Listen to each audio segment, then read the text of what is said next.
Okay, hello everyone, and welcome to what is a new thing around these parts, a series, I guess, called Weekly Oscar Talk, where me, Jack, and my co-host here, Ben, we will be doing weekly, just more casual discussions of all things Oscar related as the seasons go on, and just movie related, like reviews of the most recent movies and what chances they have at the Oscars, if any. Some of them won't have any chances, but yeah, that's really what it's mostly going to be about. We have a fun lineup here today talking about the Golden Globes surviving, the Batman, if it's an Oscar contender, um, who's producing the Oscars.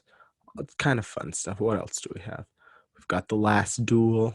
We've got Christopher Nolan's next movie, all that fun stuff. So, getting right into it, starting off with, of course, the Golden Globes. You know, NBC said last year, I believe, or earlier this year, I forget, that they would not air the Golden Globes after, of course, they were exposed in the trades for not having any black members in the HFPA, even though there were plenty of people who applied who were black. So yeah, not a good look, but we always knew the Golden Globes were a little bit corrupt. But they're still doing a ceremony this year. Well, not a live show ceremony, but they're still going to do nominees and winners this year. They just won't air on NBC or anywhere. Uh, and yeah, they are also going up against the Critics' Choice, which are airing on the same day. So we'll see how that goes. But what do you think of this, Ben? What do you think this does to the whole awards season? I always thought that they were probably going to do this, that we probably would have Golden Globe nominees and winners, but just not have them air.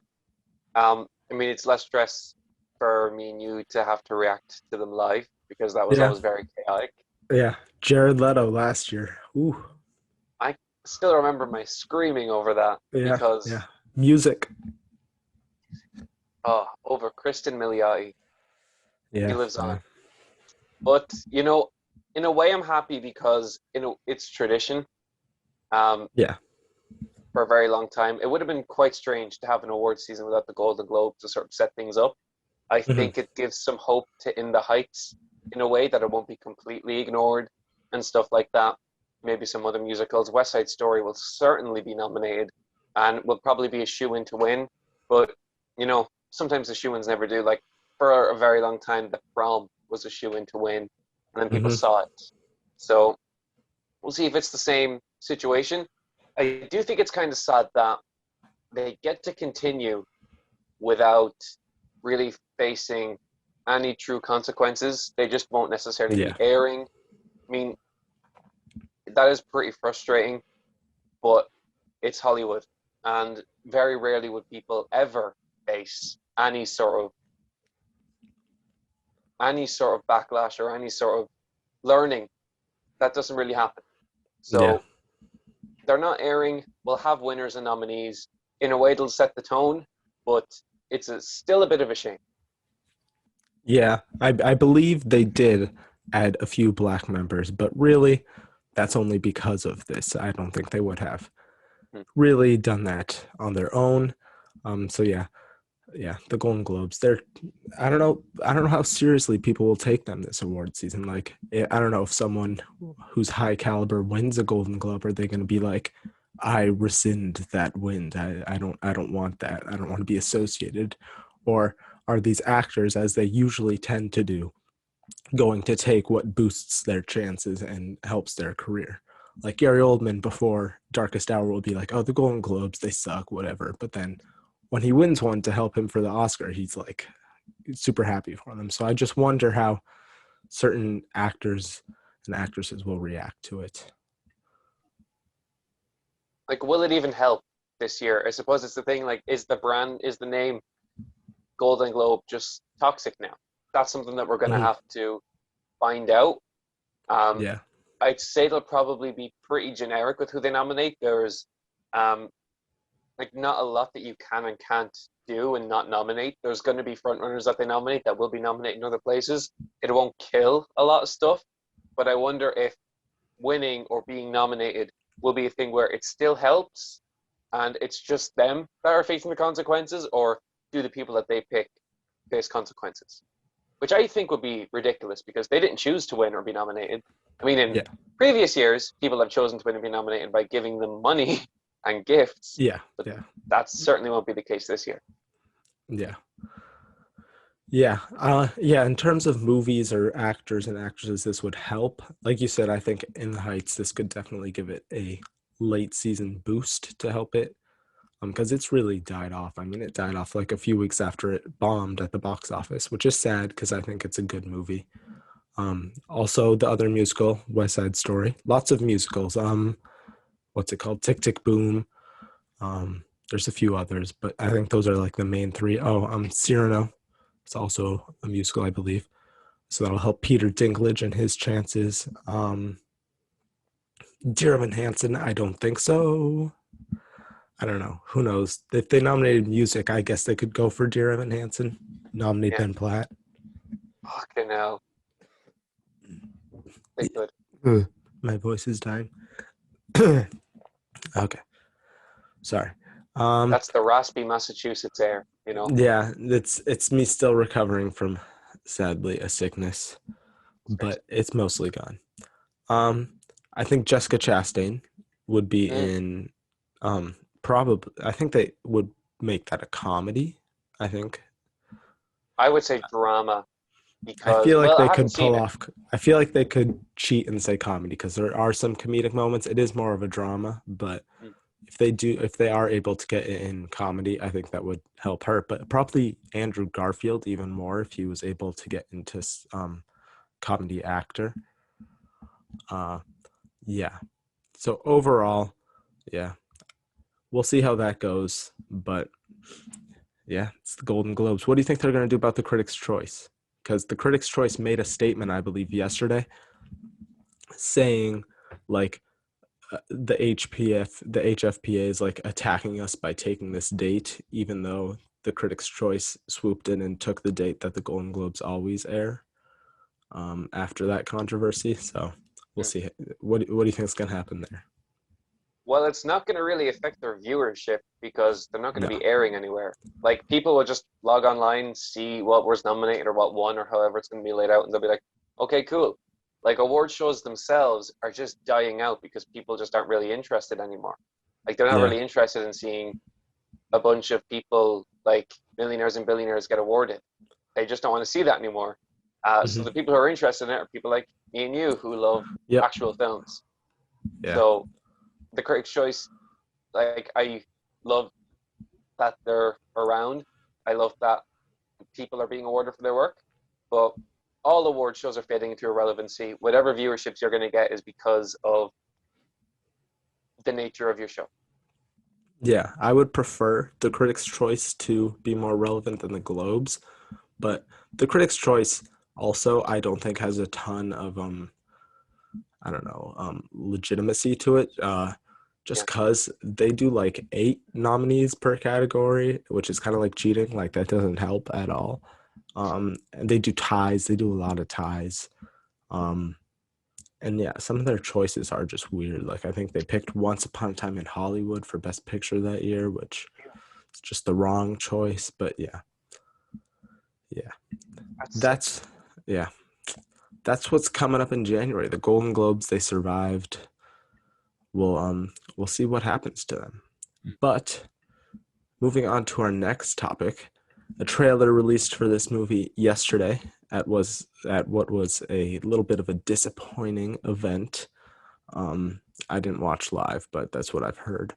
The trailer for the Batman was easily the highlight.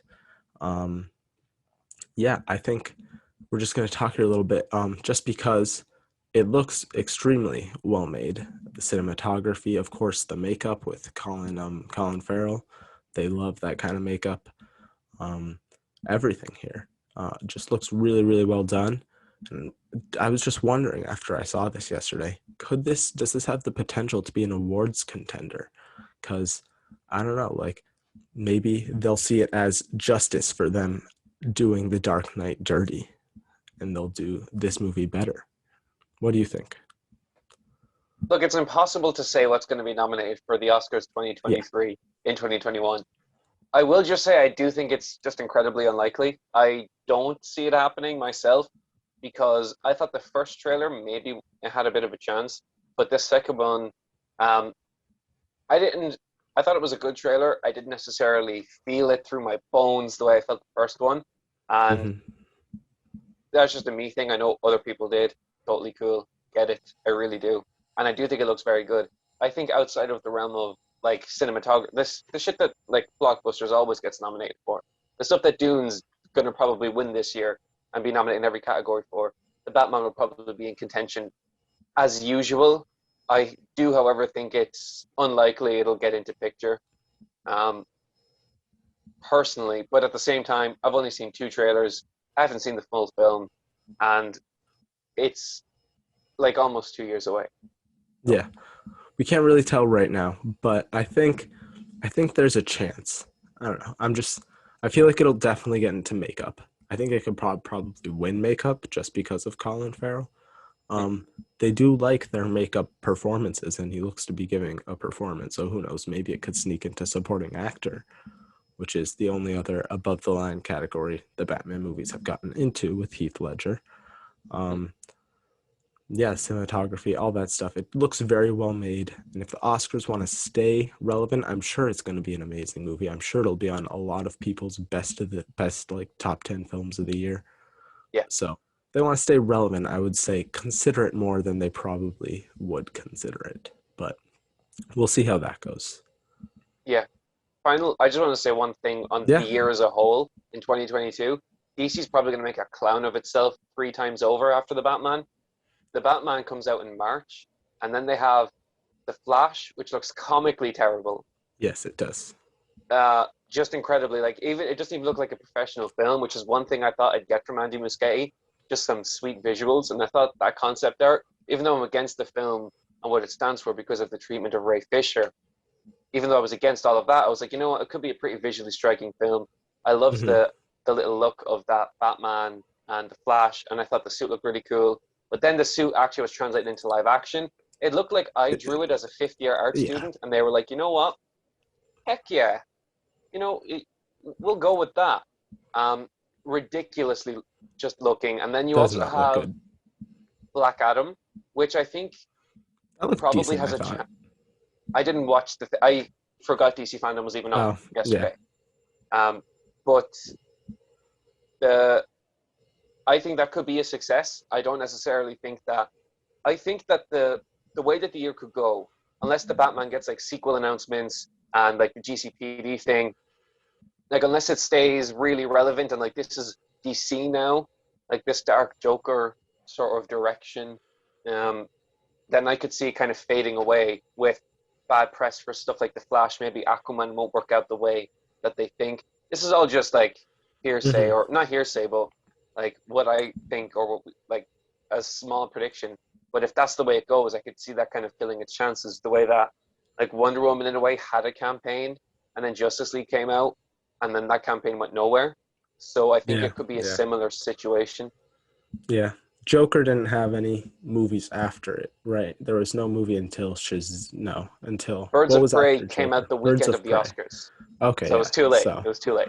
nothing affected Joker in that way. So yeah, Batman is March. That's a long time. So that does hurt its chances. Aquaman, I don't think will release in December, honestly. I think they're going to move that because they don't want to go up against Avatar 2, would be my guess. Mm. But we'll see. Yeah. But yeah, I still, I don't know. I think, I don't know. I'm just being hopeful here. I just really Mm. want If it them. deserves it, I'd love to see it. Yeah, yeah. Especially if a film like Joker can get in, I think the Batman will probably be better and sneak in. Well, no, I don't think it'll sneak in, but I think it'll deserve to. So that's Mm. the Batman. Speaking of Batman, he was directed by Christopher Nolan about a decade ago. And Christopher Nolan, the director of Tenet from last year, an interesting film that did Mm. not do well at the Oscars, but he's doing a smaller budgeted film for him, which is still 100 million, but and he's doing a Oppenheimer film about the guy who helped create the atomic bomb and all of the drama surrounding that. Of course, he is doing it with his frequent collaborator, Cillian Murphy, who is an incredible actor. He will be playing Oppenheimer. This seems like more of a drama movie, less of a big blockbuster than his previous films like Tenet, which didn't do well at the Oscars. Dunkirk did do well because it was more of a drama. It was set around the same time. Um, do you think he's trying to go for Oscar gold here, and do you think he just has a chance at it, or do you think this is not going to happen? Still, it's far out, but what do you think? Well, look, whatever Christopher Nolan does, he's obviously a big name director, and he'll always be like someone who we'll always think about.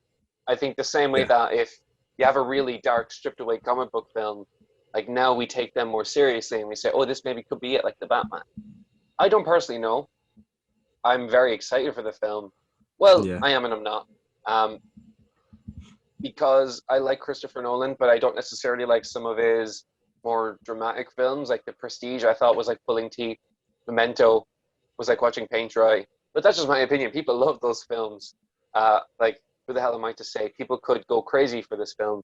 So I just think it'll be all about how he decides to portray this man and this story. I think that'll be pretty important um, for creating something so horrendous, so catastrophic. It'll be interesting to see what direction what like is it like a Frankenstein's monster type thing? What did I create? Is he like a mad scientist who's just interested in I don't know the story. And I'm excited to see what Christopher Nolan decides to tell me.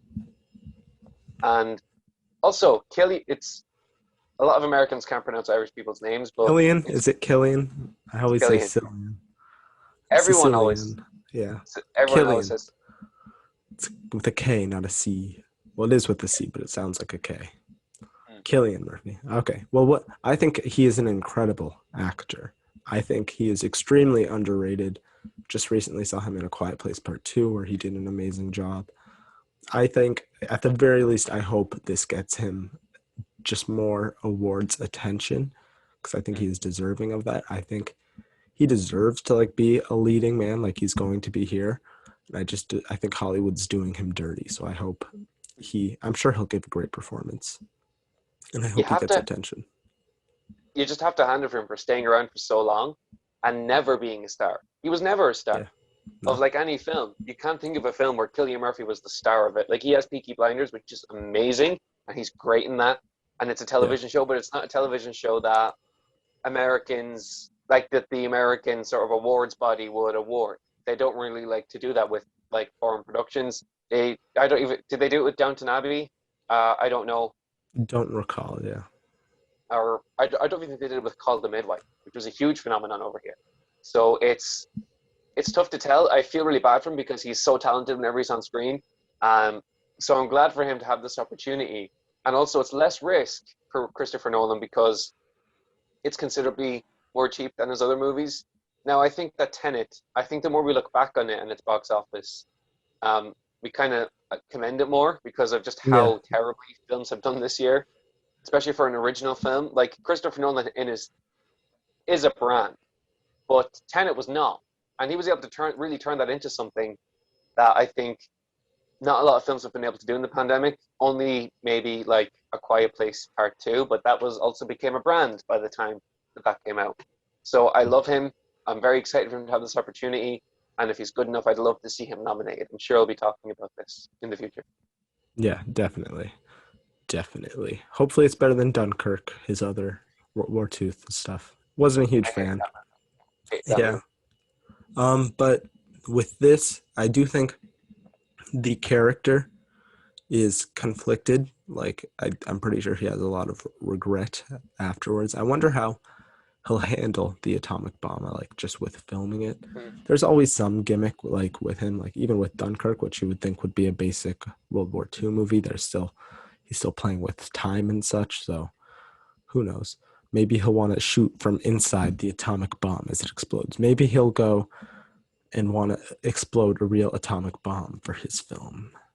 Jesus Christ. I that could that actually see him that's trying what to he do would do. that. Yeah, as he wanted to drive that plane through whatever it was, like the airport. want to go to the desert and blow up an atomic bomb. Yeah. But yeah, we'll see how that turns out. I'm sure he'll do a good job, hopefully. But yeah. Now we're talking about a movie that just released this past weekend. I'm going to be reviewing it a little bit later, but I just wanted to mention The Last Duel. It debuted in Venice, I believe, last month. Um, it debuted to a 56% on Rotten Tomatoes. And now, at its opening weekend, it has risen all the way up to, I believe, an 87% on Rotten Tomatoes, which is a big, big jump. Lots of people wrote it off once it debuted to those reviews, but a lot of the reviews now are really praising it. I really liked it myself. Do you think this is some kind of dark horse contender? Because, I mean, it's a big historical drama epic. I think if the Academy likes it, it could get into a lot of below the line contending stuff. The performances are great. I think I may be adding this back into my top 10 for picture. Well, I personally haven't seen it yet. It doesn't release in Ireland until next week.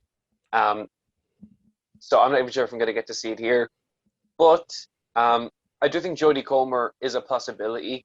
And I would have said maybe this back in the conversation until I saw its box office. Now, I don't want to keep bringing up box office. That's a different thing that we do. But Yeah, um, like not $100 doing million. well. I can't think of a film that was ratioed that hard in such a long time. Reminiscence. Reminisce was that made for $100 million or 50s? I That was believe made it for was. 50. I thought it was 80s, but maybe it was in the 50s. Yeah. It was 50. So the Last Duel cost 50 million more than Reminiscence, and they opened on par with each other. What did the Like last duel open to? four. Oh god, that's not good. I I thought it think was higher Reminiscence than was that. somewhere between one and three. Yeah, I think Reminiscence was 2, if I recall correctly. Two. Yeah, yeah, no, like five different films came out that weekend that all made like under $5 million. So that Yeah, killed that one. Um, I yeah. would have said yes. If people feel bad for Ridley Scott, they don't need to nominate The Last Duel. They can just nominate House of Gucci, which I unfortunately think they're going to Mm, do instead. do you think that's going to be good enough to nominate? The reports came out this week that it was 3 hours long. I love me a good 3 hour film if it like Yeah, warrants it.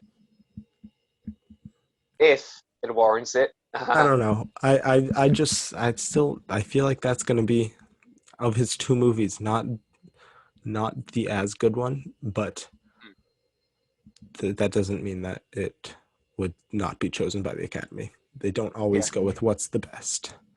they do not. Um, but yeah, that's not. I think it does. It's not doing well at the box office, probably because older audiences are not going to the movies still. They're more Mm. hesitant to go. I think we even saw that with Bond, which opened lower than expected, and that's directed more towards an older audience. It opened on par with Halloween Kills, which is embarrassing. But ha ha ha. Anyway, I had to Yeah, say that. I yeah. had to say it. It had a few million more than Halloween Kills, A but few yeah, million still more. still not a great opening. It's doing great overseas though, so Bond is doing good enough, even though it cost a ton. But that's that. Yeah, I don't know. I don't know how much the Academy takes box office into account anymore. Like they did before, when box office was normal. I don't know how much they will this year, considering it's not normal. I guess it's more about relevancy. I suppose the box office narrative helps add to relevancy, like historically it has. But this year they might just want to commend the film industry for even trying, um, Mm, which I think I'd like them to do. If The Last Duel is good enough, it should be nominated. And I'm really excited to see Jodie Comer's performance. I think that is going to be something that is going to be amazing. And I do still think she's a contender. I do, however, think it could be a case of, those films that get one nomination and it's for acting and the person has no chance of winning? I think it could be yeah, that. it could be, yeah. Which would be sad, but she would be deserving. I'll talk about it later, but I really do want her to get some love for that. Yeah. Speaking of The Last Duel, there's been lots of talk this past week about Ben Affleck because the trailer debuted for The Tender Bar, George Clooney's next movie, and people say that he is giving a great performance in it. And he's got a lot of praise for his performance in The Last Duel as well, which is one of his better performances. It's it's he's never played a character quite like this before, so it's interesting.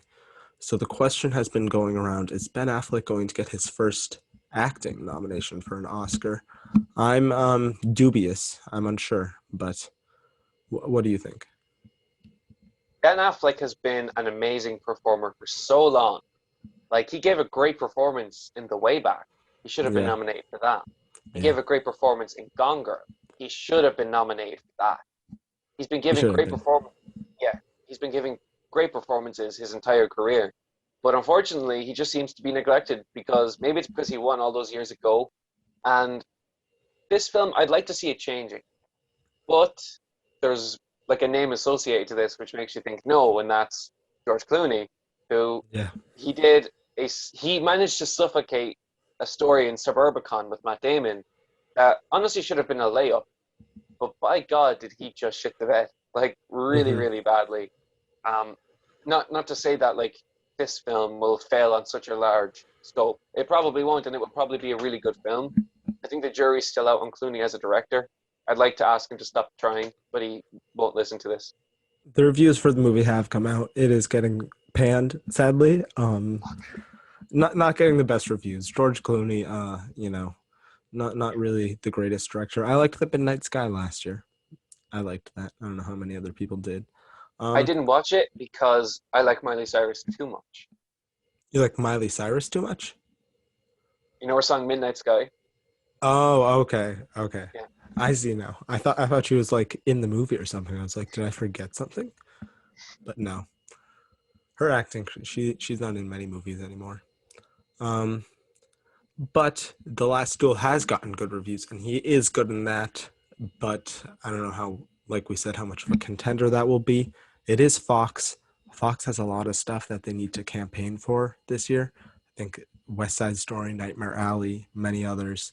So I don't know how much they're going to prioritize this, especially if they chose to release it in October. I think if they had more faith in it, they would have released it later. But oh well. Yeah, I agree with that. Like October was packed as it was. Like I was worried going into October just about the sheer volume. Like does Dune come out on Friday? It does this Friday, yeah. That's insane. Exciting. Like it really Going to be is. great. It's so hard to keep up with everything. Like this past weekend we had Chucky come out. I Know What You Did Last Summer, The Last Duel, Halloween Kills. The weekend before that, in my country, Venom came out. Unfortunately, Mhm. which Jesus Christ, that was an experience. That's Oh, money you I'll saw never it? get back. Yeah, It was unfortunately, I did. terrible. It was horrible. Terrible. Oh my goodness, I Such a couldn't. hollow film. Like the reason I like the first one so much is because this one kind of got the shit out of the way. It wasn't great, but we'll have a fun sequel. That's why I really like held it in kind of high regard, even though like I suffered through it like a little bit. But this one, oh my goodness, oh Yeah. I couldn't believe it. I could There were not some believe it. fun scenes, but overall, just When you have Venom in the film, being Venom, he's such a little cutie pie. I love him to yeah. pieces. He's the best part. He's like King Shark in the Yeah. Suicide Squad. He's just adorable. Like I he's loved just his so relationship with those chickens. Sony and Cher, they are best friends. yeah, See, that's like so the cute. best part of the whole movie. But Yeah, that's sad if that's your best part. it is. Yeah. Um, but anyways, we've just had so much this month. If they really wanted to prioritize it, like December is packed a bit, but like it's relatively empty. Like it's like Yeah. November and December aren't as hugely packed with content as October is. Like October is just nonstop. Yeah. People So go I to the wouldn't. movies more in November and December anyways, too. Hmm. October's like less so. October's like I'll go, but I'll probably go like twice, and that's it. Yeah. Like for Dune two times. Yeah, or Halloween. Yeah. No, no. Dune's gonna open bigger than Halloween Kills did. You know what would be so interesting? If it didn't, that would be really just That's what hilarious. most people would think, but I'm afraid Dune's gonna open to $58 million. It's gonna beat Bond too. Bond I was mean, that would make me 56, happy. right? Yeah. Yeah. No, I'm looking Yeah. forward to doing it. I do hope it's successful because I love me Denis Villeneuve. I'd like for him to Hmm. finally have a win. Yeah. W for Villeneuve. He deserves it. I think he's gonna get a sequel no matter what, but he deserves it. We'll talk about Dune a little bit next week because it'll have released. Um, Yeah, so that's pretty much it for that. And our final news-ish topic here is Will Packer is producing the 94th Oscars, the upcoming ceremony. And I just wanted to discuss a little bit based off of the mess that was a little bit of last year's ceremony. What do you think he will do with the ceremony, and what should he do? Like, should he have a host? Like, what's the approach here? What's the best strategy? I personally detest the Oscars with a host, but they do make it go a little bit quicker because it goes on a very long. I'll say this about last year's Oscars. I had a great time for almost Until all of the them. end, yeah, Yeah. Like if they weren't going to award Chadwick Boseman, that's one thing. But they made it seem like they were going to, and like they got sympathy points by giving all the Academy people who were there like a little virtual statue of his face or something like that. yeah, That's yeah. disgusting. It's That's disgusting. horrible. Like even if you were going to give it to him, filth. But then they didn't, and they made it this big thing like they were going to, and then instead of having a triumphant ending, it just sort of like Anthony Anthony Hopkins didn't Hopkins even wasn't even there. Yeah, they didn't even let Olivia Colman get up. Like she was gonna accept it for him, and that would have been so cute. Like she would have been the last person to speak, and she would have been like, "Oh my goodness," and like, "Oh," like her little Olivia Colmanisms. But that didn't happen, and it just hmm, ended. I did think it was brilliantly directed, though. I really did yeah, enjoy what Steven Soderbergh brought. I thought it was visually stunning. yeah. It was small in scope, but that's because like our Pandemic. entire year was small in scope.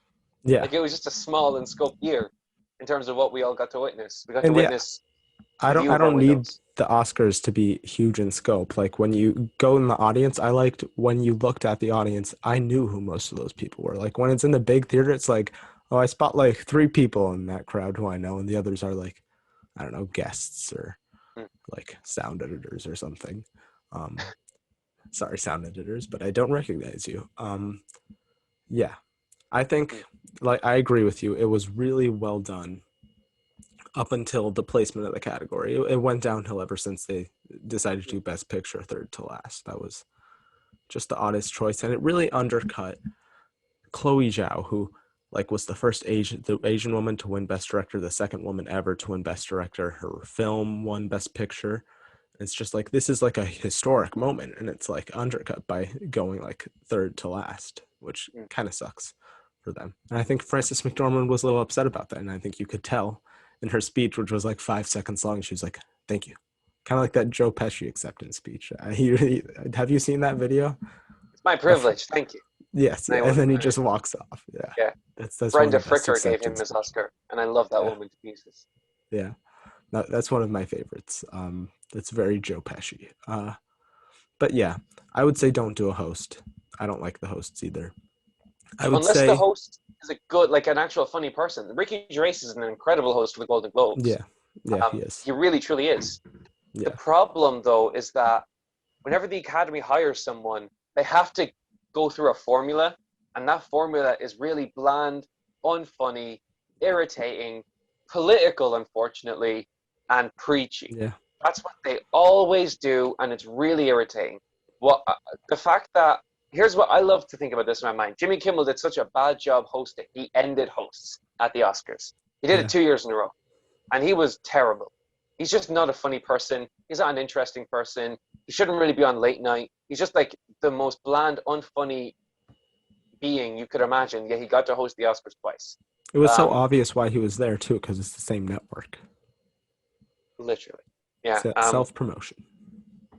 If they got like, I, if they got someone really truly interesting and something different, like I didn't like the change, but I was really interested when it happened with the different categories. I was like, oh, this is interesting. Like they're Yeah, trying to pull yeah. something here. It obviously didn't work out, but you experiment. You do new things because the Oscars have Hmm. been going for almost 100 years, and they've all been pretty similar. So I do Yeah, like that. Like if you got someone like Bo Burnham to host, that would be an that interesting would be Oscars. funny. Yes, that would. That's a good choice. My worry here a little bit with Will Packer in regards to a host is he has a lot of history with like Kevin Hart and Tiffany Oh, Haddish, both of which I don't know. Tiffany Haddish maybe. I doubt Kevin Hart's gonna come back and mm. host. I would really not want that, but um yeah. I don't know. Tiffany Haddish maybe, but in general I just would prefer not having a host. I agree. And also, I would prefer what they didn't do last year. Last year, they had the person who was stating the nominees of the categories talking about their performance. I Mm, please bring back acting clips, at yeah. least for the actors. It's really weird when you have Laura Dern like talking about like I don't know, like Daniel Kaluuya's performance. It's like Mm, for 98% of people watching this probably haven't seen all of the movies. So mhm. at least give them a little taste of like who's about to win the Oscar. Particularly last year, it was frustrating because I can't think of a different year where all of the performances, there was at least like 10 amazing clips that you could have showcased Yeah. for each of the performances. Like Best Actress right now, you have Carey Mulligan, the bedroom scene, you have the birth scene, you Francis have McDormand pooping in a bucket. I didn't really like Nomad. I liked Nomadland. Didn't really like her performance was like stagnant. Like it was like the I same liked it. thing the entire movie. The only reason I would say I didn't think it should have won is because like her performance was just this, like relatively flat like throughout the entire film. Like there was emotion there, but like it didn't bring you on the highs and the lows that Vanessa Kirby did and that Andra Day did, and that in a way Carey Mulligan did, even though it's not really that type of performance. It's more of the film that brings you on those highs and those lows. But like it's still there in her performance.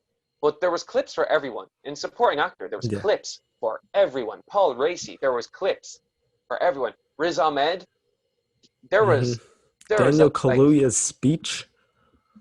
That's whew, like a great clip.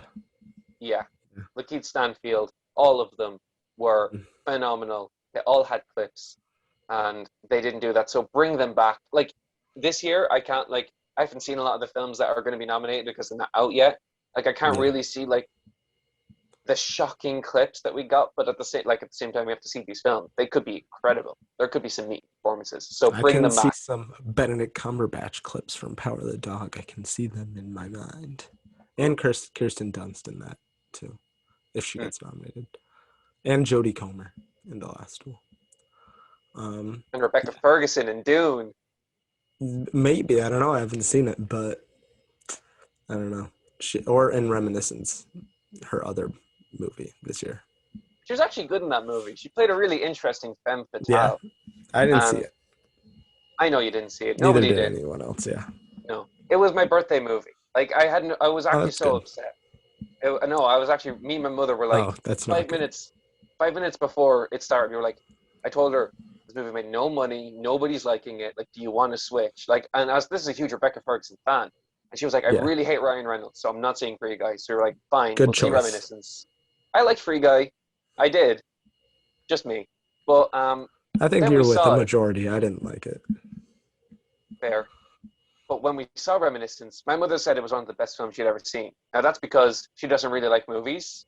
She's not really into them. The fact that this was a rip-off of like a lot of other films she didn't pick up on, so she just thought it was like, wow. But I still thought it was really enjoyable. Anyways, Rebecca Ferguson was great in that She's movie, having and a she's good great year. always. Good year Is with she? Dune.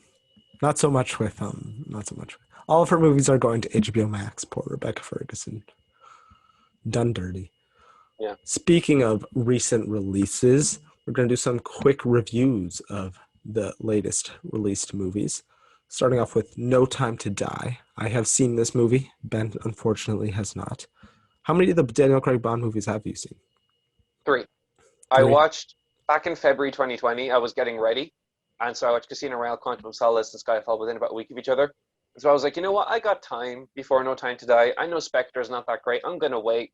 And about a year and a half later, I still haven't Mm, made myself being like able to watch it. So sorry. yeah.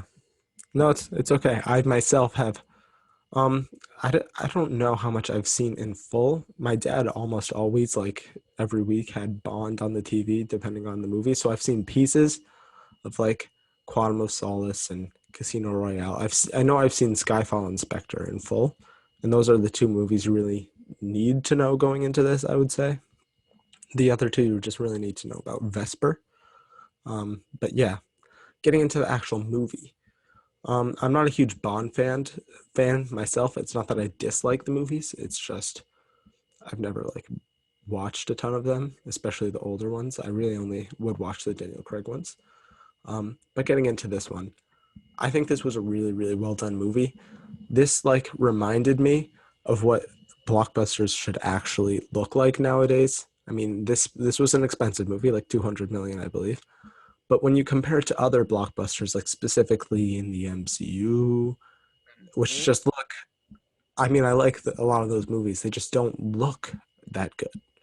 And this just looked amazing. Like, especially since so much of it was practical, like on set, there was really no CGI at all.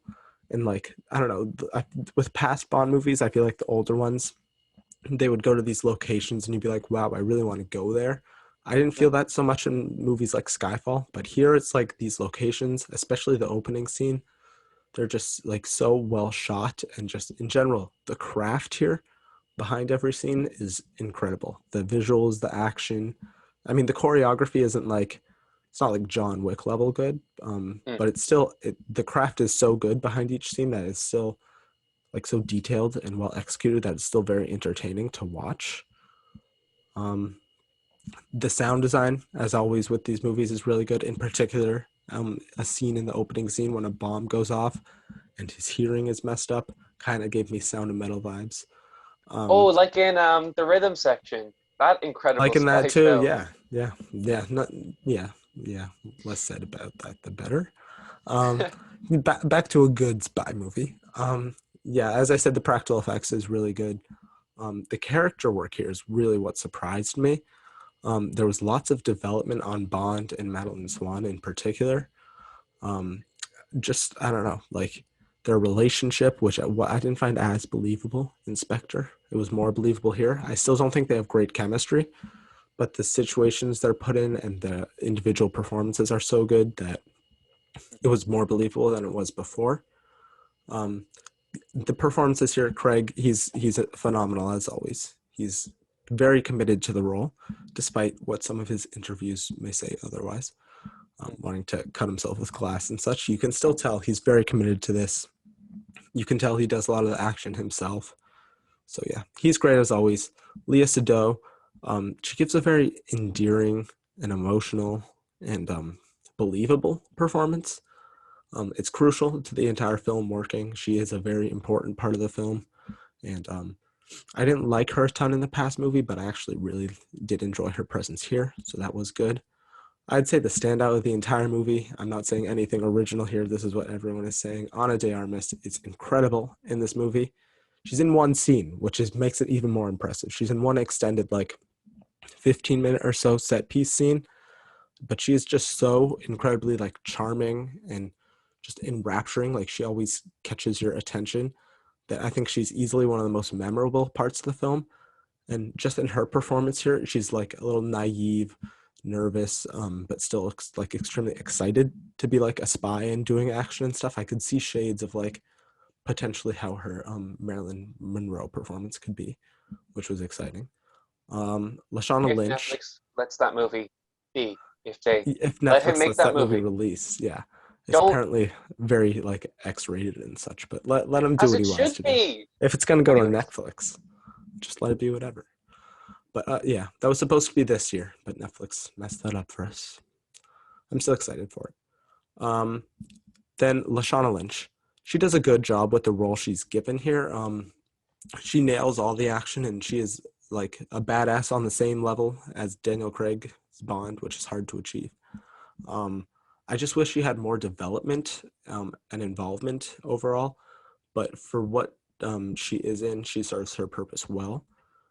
Rami Malek as the villain, he's serviceable. He's not like who was it, Javier Bardem or Mads Mikkelsen, who I think were good villains. He doesn't get a ton of screen time. He's really only mostly in the third act. He's still a good enough antagonist, but his intentions and motivations were interesting as well. But he's definitely not the highlight of the movie. I would say. Um, yeah, I think there's a lot of nice moments of humor thanks to Phoebe Waller-Bridge. I think she adds a lot to the script, especially to the female characters. But you can just see she is a great writer of dialogue, and I think this has some of the best lines and just overall interactions of any of the Bond movies. So I hope she continues working on big blockbusters like this because she made it significantly more entertaining, in my opinion. There are still some story flaws with the plot and such, but I think most Bond films have these big plot holes because they can get convoluted, like with what they're about. Like, I want to destroy the whole world, and here's my plan, and I'm going to kill you. Oh no, you escaped, and such. Um, yeah, but I can forgive that because overall, it's extremely entertaining, and they're not big flaws. It's a little long. I don't know if it was the fact that I needed to go to the bathroom, but I felt the length towards the end. It was yeah, but it wasn't it was worth it in the end, based off of the payoff. I wanted more of Q and Moneypenny in this movie. I love both of those actors and their characters. They didn't have big roles here, sadly, especially since the last movie. Jeffrey It's Wright was very good as sad that Felix. blockbusters don't use Naomi Harris the way that they should. I know, I know she was in Venom too, and they just wasted her. Yep. She's so good as Moneypenny too. I mean, Mm, someone just needs to use her right. I mean, look at the performance she gave in Moonlight. I mean, just fucking hell. Yeah. use use her properly, Hollywood. God. Um, but yeah, I think this is a really good movie. Was the thing that surprised me the most was the emotion. It's a very emotional movie. I'm not even that connected to this overall like universe, and I was tearing up towards the end, especially because of Hans Zimmer's score. I mean, he's Hans Zimmer. What can I say? And I think he helps with a lot of scenes here, raising the emotion with his score, but especially one scene towards the end. He does a really good job. His score is really good here. He's not going to get Oscar nominated because Zimmer is winning his Oscar for a different movie releasing this upcoming weekend. Of course, of course. I can't believe that man only has one Oscar, but yeah, they're going to fix that this year. But yeah, overall, really good movie. As we end all reviews here, Oscar chances. These movies usually get into sound. I think the sound here is really good, so it will get into sound. Billie Eilish has her song. I think that'll get in. I think I do that'll like get that in. song. The opening, it's one of my favorite opening credit sequences too for the Bond songs. It's very good. And connects to the movie very well. It's a nice improvement and step up after we had to deal with writing on the wall in the last one. Not as good. Um, but yeah, overall, really good movie. Those are the only categories I'd say gets in at the Oscars. Those two, maybe cinematography, but that's a packed category this year, so I have doubts. Production Um, design? I hope so, but once again, there's a lot of period pieces and other things that I think they prefer their period pieces in that kind of stuff over modern stuff. So I have doubts about that. I think those two categories it will get in. I don't know if it will win either, but some people think Daniel Craig is gonna get nominated at the BAFTAs, which would be interesting. He was nominated for Casino Royale. Yeah, it is his last run, and this is probably my favorite performance of him as Bond. So he would be deserving. I doubt he Mm. gets in at the Oscars. You never know, but If he yeah, didn't get in for Mikael Blomkvist, I don't think he will get in. yeah. He's never been Oscar nominated, has he? Nope. That stinks for him. Eventually, at some point, he's been Golden Globe nominated for Knives Out. But yes, really good movie. Check it out. Watch it in theaters. Please do not watch it whenever it hits online. Um, I've I watched it on a big screen. The action, especially like I said, the opening scene, incredible, incredible action, and just the locations. It's shot so well. I always mess up his name, Kerry Joji Fukunaga. I said that as best I could. He is an incredible director here. He does a really, really good job. I forget who the cinematographer is, but he or she also did a really good job. So yes, check it out. It's a great end to the Daniel Craig Bond era, and yeah, that is that. If I were to give it a score, I'd give it. What do you think the rating scale should be here? At one out of like 100, like a grading scale, or do you want to do out of 10 or 5? What do you think? Um, Letterbox like is if you 5. I kind of Letterboxd like is five, tens. Yeah, I kind of like tens more because there's more range there. yeah, I'd be the same. I'd go for the tens Yeah, because I it's would. very hard for me on Letterboxd to give films like I'd love to give some films a one, but unfortunately I can only give Venom and Space Jam half a star, which is a shame. Yeah, yeah, So and you yeah, can't do the halves. because I would give this an 8.5 out of 10. Hmm. So yeah, really good movie. Check it out. Watch it. I'm gonna let my voice rest here for a second. So another recent release that I haven't seen. I'll let you talk a little bit about Halloween Kills. How's that movie? I'm hearing some interesting stuff about it. Yeah, look, the internet had a certain reaction to this film. First of all, look, I'm a big Halloween fan. I have like Halloween art cards up there. I have like 10 Polaroids of it right there. Uh, I'm a huge Halloween fanatic, you could almost say. I can Yeah. find something positive in almost all of the 12 entries in the franchise, which is There's quite, 12? there's 12. Um, I thought yeah. there was like 5. Um, in a way there is because like there's different timelines. They do that. Oh. Like Jamie Lee Curtis came back a few times, then she didn't, and then they did a remake, and then they did a different anthology, and then they did a sequel trilogy without her, and then they did Halloween Resurrection, which doesn't actually exist. I don't know if people know this, but that film isn't actually real.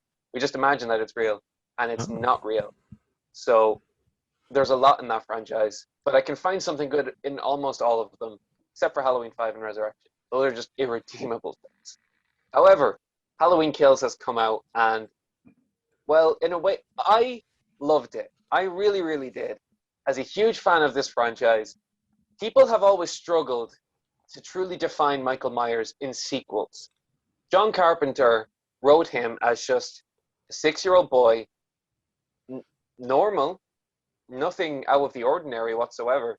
Like, and then he just kills his sister. And he's just driven by a pure force of evil, like a childlike sense of how much damage can I do here.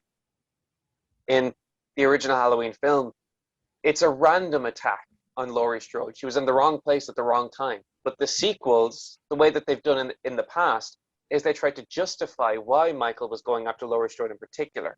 That took the fear out of Michael Myers completely. First of all, he was like, it was family ties. He wanted to kill off all of his family for some reason. Then it was a cult was controlling Michael Myers, and that took the fear out of him. And Michael Myers isn't a pawn. And then it was family ties again, and then it was Tyra Banks, Halloween Resurrection. The less said about that, the better. Then it was Sherry Moon Zombie on a horse in the remakes. Quite strange. They've tried so hard to justify him, but what nobody's ever understood is that Michael can't be justified. He's just a random incarnation of evil and a source of dread that feeds off of fear. That's all he is. And finally, David Gordon Green has given us a sequel that's not about Laurie Strode. The Halloween series, they always go back, even the 2018 film is guilty of this, they go back to Laurie Strode versus Michael Myers. But that's not what it's about. It's just about Michael Myers being evil. And this film, it makes that point. They say, Laurie, this isn't about you.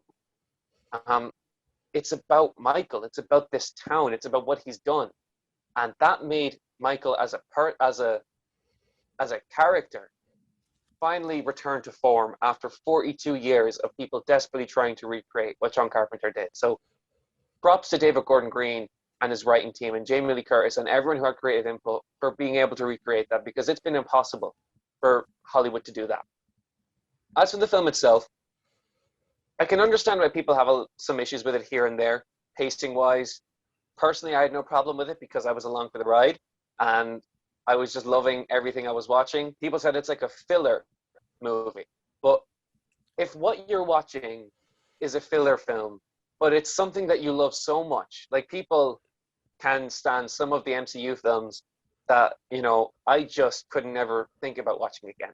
But when it's a filler film in the sense of Halloween 1978, like I'd watch 10 filler movies of Halloween 1978 if they were as good as Halloween Kills, because it has that sense of spookiness, dread, excellent cinematography, excellent kills, excellent like characters and stuff like that. Just really, really solid. There's some social commentary in the film that I think people thought was half baked, and it is in a way because it's about sort of collective anger and the way that communities can just sort of lash out after being, having to live with darkness for so long. And Michael Myers is that darkness to Haddonfield. And there's like a lynch mob. Like they try to go after him. But they go, I'm not going to give any spoilers away, but the fact that nobody knows what Michael Myers looks like, even though he's an escaped convict. His face would be all over the news. It's hard to go after the wrong person when Michael Myers is an escaped convict who everybody knows that like escaped like earlier that day. His face would be everywhere. So it's just a little bit ridiculous. That's like the one plot hole in the film that I couldn't get behind, but it was still a really emotional sequence and it was well done. The way that this film just it keeps going, and it's not about the slap. Like it's called Halloween Kills. There's like about 150 people that are just slaughtered in this movie, and like props to them for actually making it seem plausible that Michael Myers would be able to plow through a town that way, because he kind of does, and they don't make it seem that far fetched that he'd just be able to get through all these people. Like you'd think it sounded a bit ridiculous, but the way that they do it, the way that the film is sort of laid out, it makes sense. And I suppose finally what I'll say is I had something else to say, but I forgot it, so I'm just going to leave that there. But Okay. oh yeah, here it is. It's like my final thought, which is this film is one of it's really poetic in a way, in that I feel like it deals with the emotion and the trauma that happens directly after the slashing. You know, that never really happens. Like you see the final girl run away, like in Scream. This is my biggest problem with Scream as a film. Like Sydney Prescott, she falls like from the roof and onto the yacht and stuff like that, and she gets down and then she sees her friend with her head squished in the garage door, and all she does is like put her mouth over her face and run off. Like that's not a reasonable reaction to seeing like Yeah. your only friend dead. Hmm. And I think in this film, they truly do have that sense of dread and sadness, really palpable sadness that occurs whenever such a deep and horrible tragedy happens. Like it really did feel like this was happening in a community, and it really did feel like you were invested, even though you only met these people for the large part in this film or in the original Halloween 1978 film. Like these characters, they haven't had that long to be established, but you've known Michael Myers for so long, and you know the pain that he can bring. And I think this film brilliantly captures the pain that horror brings to communities in a really, really good way. And it ends in such a fashion that makes me really excited for Halloween ends. There's only one thing though, which is that for there's people don't know this, but in Halloween H2O, Jamie Lee Curtis made that film because she wanted to close the book on that, make a 20-year film, because she was still in Hollywood after making a movie in 1978. So was John Carpenter, so was Deborah Hill, and like they're all more successful than ever in 1978. And so they made that Hmm. film, and she was like, let's turn the tables on this fucker and finally have her take her life back into her own hands. It's kind of like what they did in 2018, but they did it back in 1998 first, and she was going to kill him. But like a month before shooting, they told Jamie Lee Curtis, they're like, Jamie, there's a clause in the contract with Mustafa Akkad that prevents you from killing Michael Myers. Legally, he cannot die. Oh. So Mustafa Akkad was unfortunately killed in a terrorist attack in 2005. Um, he unfortunately passed away. So his son is now one of the leading producers behind the franchise, Malik Akkad. I don't know if that clause still exists. I don't know if I don't know if Halloween will end in Halloween Ends. They're even talking about making more movies. But Hopefully it does. hopefully it does. And this is someone coming from someone who loves the franchise and who would love to see it go on for eons. I could see it going on for millions of years and I'd be so happy. But the way that this film ends on such a brutal, sad, devastating note, I really just would love for Halloween to end one way or another. And I think that that's going to happen. Years ago, back when they were talking about making Halloween 2 in 1981, if John Carpenter was like, if I was given a choice, I think it was John Carpenter or it was like a producer or a writer in some fashion. But he was like, I wouldn't have picked up the night that Halloween ended, because that's what Halloween 2 did as well. It picked up the second the original film ended. He was like, I'm gonna wait. I would have waited a few years. Laurie Strode's in college, and Michael Myers comes after her then. I think the way that this ends, I can see it being a few years down the line. Michael Myers I could see him going missing after this, just going missing, and waiting years to finally come back. and we'll finally get what people thought Halloween 2018 would be, which is just the final act. But I think that was always a bit implausible. They were always going to make more, and I'm happy that they did. But I'm ready for Halloween to end, and I'm very, very excited to see what the creative team here pulls off something really strong, in my opinion. Look, it's not for everyone. People have major issues with it, and I can understand that, and I sympathize with that 100%. But I do think that it sets up Halloween Ends in such a way that people will appreciate Halloween Kills more a few years down the line. And I just had a really, really good time with it. I would give it an 8 out of 10, but I haven't rewatched it yet. I've only seen it once. Typically, whenever I rewatch movies, they go down. But right now, it's an 8 out of 10. I just had a blast. Oscar wise, not gonna happen. Yeah, Sadly, sadly. press X for doubt. Yes, definitely. Press X multiple times. Even though you did have that bold Jamie Lee Curtis prediction. Blame Universal for that. You know, they shouldn't have premiered at Venice, No, that was making a me bad think all those choice. things. Bad choice. Um, Now moving on to our last most recent release review.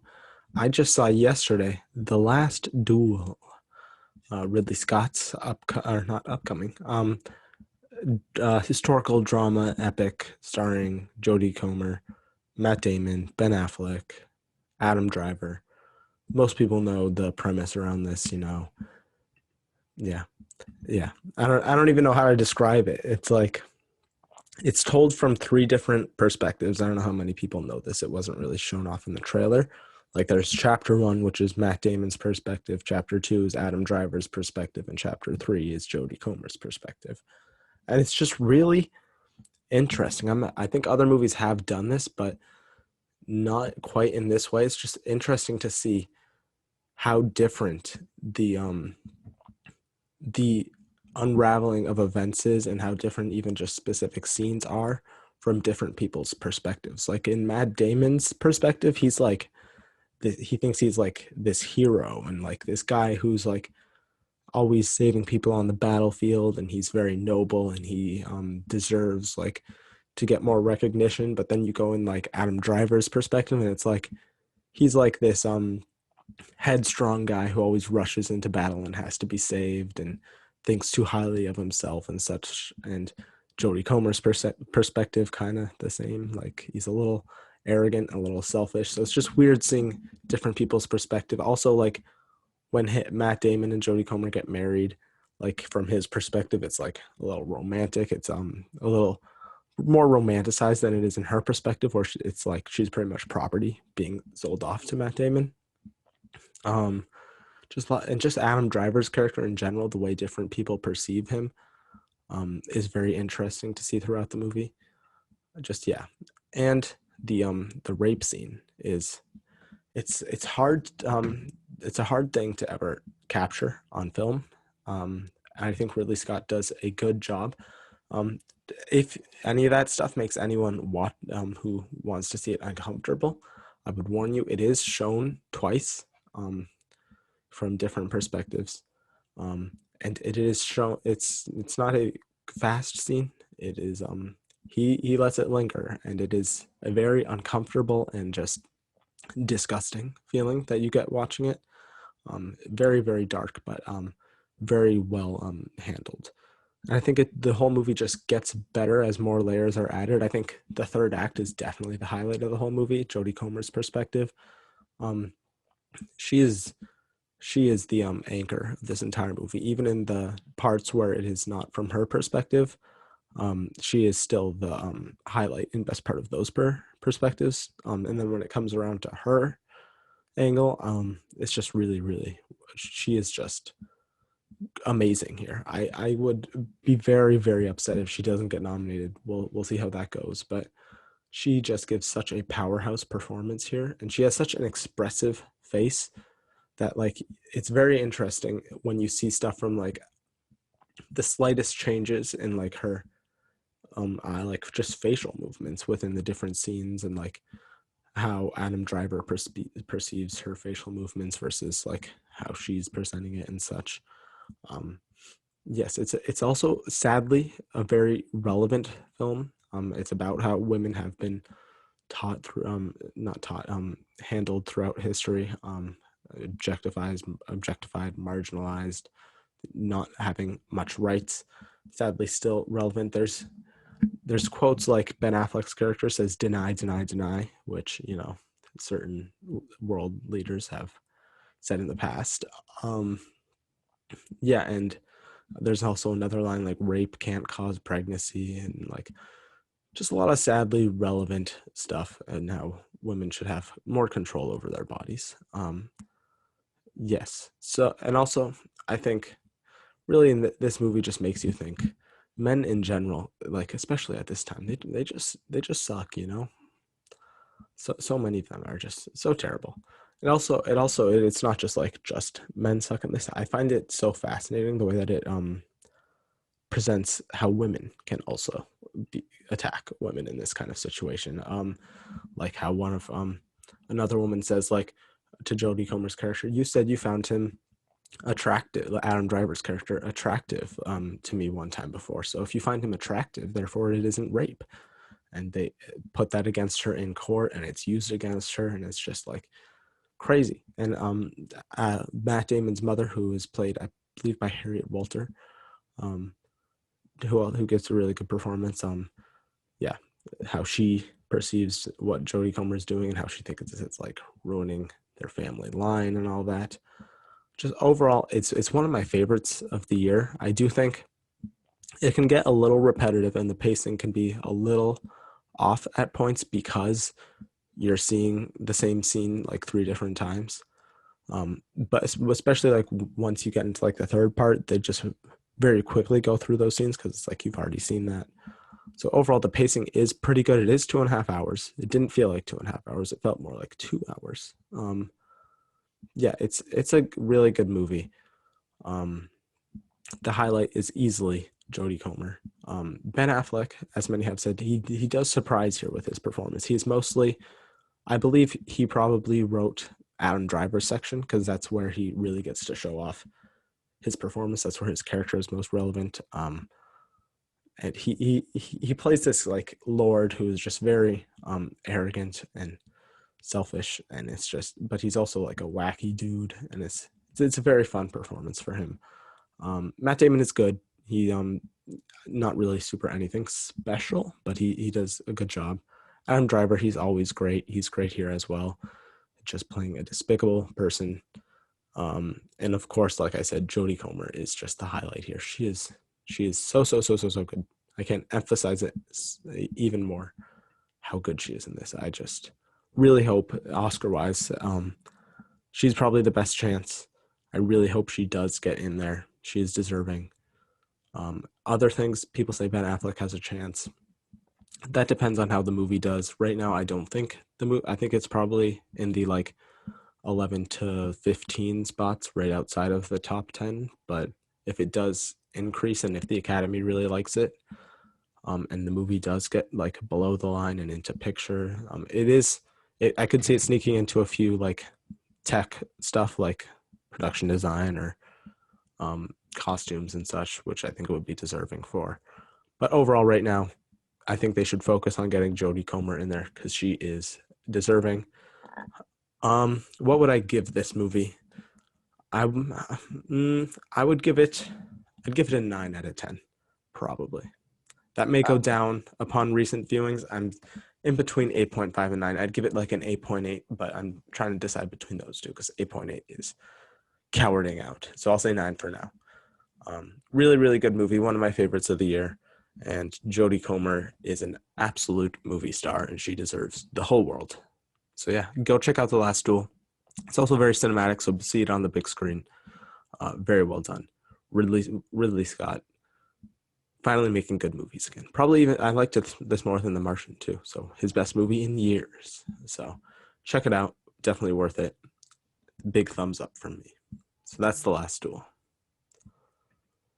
Um, yeah, and then finally here, what we're gonna do each week, we're gonna do first time watches for Oscar contending movies of the past. Movies that either won a ton of Oscars, were nominated for a ton, or just in general had Oscar buzz around them. Even if they didn't get a ton of nominations, they were in the conversation. This week, that was Whiplash. I saw it for the first time this week. Ben, have you seen Whiplash before? I saw it years ago. Yeah, Years ago. This was the first time watch for me then. But what do you think of Whiplash? I really, really enjoy this film. Really tight. It knows what it Yeah. wants to be. It's very simple, but simplicity is the key to success. Just like at Halloween 1978. That's not a big elaborate film. That was made for $300,000 and it was shot in 3 weeks. Simplicity is key to indie films and films as a whole succeeding. And I think that Damien Chazelle's first film absolutely demonstrates that. I think you saw a similar thing with Jordan Peele when he made his first film. Get Out is a very simple movie, but it's very Mhm. effective. And so is Whiplash. It's a great film about passion. It's a great film about music. Yeah. I can't even talk about J.K. Simmons. He's just no words, no Yeah. words. Yeah. I think it's just um I knew what it was about generally. Of course, I knew J.K. Simmons won the Oscar and such. I don't know why I never saw it. It just slipped away. I finally watched it for the first time this week. Um, yeah, I think it's really especially about like the quest of like greatness and like how far you're willing to go to be great at what you want to pursue. In this case, music for Miles Teller's character. Um, it's just it's such an interesting concept to explore, like how far you're able to go. Of course, these two lead performances are really, really good, especially J.K. Simmons. It just has your. It's a shorter-ish movie. It has your attention all the way until the credits roll. The editing, I believe it won editing. The editing is so good here. It's very piercing. The dialogue is very high quality. I loved the way the films look. It almost looked like tinged with the cinematography, the little bit of like an orangey look. The direction, of course, Damien Chazelle is amazing. Um, yeah, and obviously the main thing here, I think, J.K. Simmons. It's it's one of the best performances I think I may have seen in a while, maybe all time. Um, he's just like on a different plane of existence here. Yeah, the rage, like the range between like he's friendly in one scene and then he's like screaming, like the stuff he says, just it's a little funny at times the what he says to like make fun of people, but Yeah, it's also just so scary. He's a very scary character. There's also some depth to him, which is also good for making a good character. He has some interesting quirks to him. It's just really remarkable. He's even more mean here than he is as J. Jonah Jameson. And I think if Peter Parker had to deal with what's his name, Fletcher, he would cry. Um, so yeah, he really great movie. Of course, J.K. Simmons is the standout. Very good movie. mm, High recommend. High recommend. If you haven't seen it like me, check it out. Anything yeah. else about Whiplash? It's a surprisingly fun movie, like for a film that's about Yeah, yeah. music and just a kid wanting to learn drums. Like it's really, really fun. Miles Teller, who we haven't mentioned yet, he blends really well. He does his job quite well, but he's never truly been like an actor that goes for broke and is like above and beyond everything. But he Mhm. does a really effective job here, and he doesn't drag the movie down in any way. He did a very good job. So did J.K. Simmons. So did everyone. I can't really remember the names of the people that were in the film, but it was a really, really good movie, and I would also highly recommend it. It often gets forgotten, which is unfortunate, but you know, I think people will remember it. I hope people remember it as Damien Yeah. Chazelle makes more and more mediocre movies. What mediocre movies has he made? First Man, That's decent. It's his worst film, but it's still good ish. It's no Whiplash or La La Land, but I think it's still decent. But yeah, that's Whiplash. Very good movie. And then as we end here, we're going to start doing weekly polls here. I'm going to post them and we'll talk about them in the following podcast. What do you have any? I haven't thought of a poll for this week. Do you have any polls, maybe Dune related, that we should put out there? because that's what we would be talking about next week, Dune and such. Um, will When Dune get over 90% on Rotten Tomatoes? Yes or no? I think it already is, isn't it? Oh, shit, never mind then. Let's look quickly. I believe it started in the 80s. I don't know how. I'm pretty sure most critics have probably seen it by now. Dune. Oh, it's at 89%. Dun dun dun. Ooh. As of the time of filming. Um, It'll probably sneak over it. We could maybe ask who in the Dune cast will win an Oscar next. Will it be Timmy? Will it be Rebecca? Will it be Oscar Isaac? Will it be Josh Brolin? It won't be Jason Momoa. will it be Um, Zendaya? will it be Zendaya? Maybe. I don't think Denis Villeneuve counts because he's not in the cast, but he would probably Ugh. be who I would bet on. Hmm. Yeah, so I guess that can be our poll. So we'll talk about that next week. Go answer it whenever it's posted. Yeah, and that is the first episode of Weekly Oscar Talk. Talking about Oscar stuff. Less to talk about right now because we're not as deep into the season, but we'll have more to talk about come whenever the Oscar season increases. So yeah, any parting Yeah, words, Ben? I would say stick around because even if these weekends get barren, I don't think I'll ever run out of stuff to talk about, and I don't think you No, will either, Jack. I think we'll no, always talk. no. We even if there's not a ton of Oscar stuff, we'll still talk about the weekly releases and such, like Halloween Kills, which if it's an Oscar show, really isn't a huge Oscar contender, but we still talked about it. Yeah, Yeah, it has an Oscar-worthy cast member, not in this movie, but Jamie Lee Jamie Curtis should Lee. win an Oscar. Oh, Yeah, she should. Yeah, she hasn't even. Has she been nominated? I don't think she has been. nope. And that's Yeah, why I thought it was going to be like her year when I saw her at the Golden Globes, and I was like, she's just fabulous. And then she they premiered at Venice. she'll be a supporting nomination, is what my bet. I don't think she would get into lead. She's like a J.K. Simmons. She'll probably win for a supporting actress performance. Someone get her a movie where she's a screaming drum teacher, and she'll win. Yeah. Yeah, Or a mother. They love to give it to mothers. Alice and they do. Jamie. They do. Evil mothers. She could be a good evil mother. She was a Okay, pretty evil mother in Halloween. in But Halloween, sorry, finish. I don't know. I haven't seen them. Okay, so that is the end of this week's weekly Oscar talk. Please join us next week. And yeah, thank you for watching and see you later.